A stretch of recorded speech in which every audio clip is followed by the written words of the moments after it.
હવે ઘઉં વેચવાની નોંધણી ન થતા શામળાજીના 70 ગામના ખેડૂતો પરેશાન। અરવલ્લી જિલ્લામાં રવિ સિઝનમાં ખેડૂતોએ સૌથી વધુ 80,000 હેક્ટર જમીનમાં ઘઉંનું વાવેતર કર્યું છે।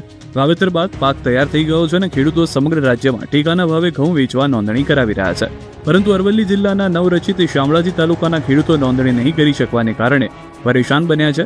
શામળાજી તાલુકાના શામલપુર ગામમાં 150થી વધુ ખેડૂતોના માથે ટેકાના ભાવે ઘઉં વેચવા ચિંતાના વાદળો ઘેરાયા છે। કારણ છે નોંધણી થતી નથી, કેમ કે તાલુકો અલગ બન્યો, પરંતુ ઓનલાઈન કમ્પ્યુટરમાં તાલુકો અને ત્યારબાદ ગામનું નામ નાખતા જે સર્વે નંબર બતાવવો જોઈએ તે બતાવવામાં નથી આવતો, જેના કારણે નોંધણી થઈ શકતી નથી। ખેડૂતો બાપડા બિચારા બની રોજ પંચાયતના ધક્કા ખાઈ રહ્યા છે, પરંતુ આ ટેકનિકલ ખામીને કારણે નોંધણી નથી થતી।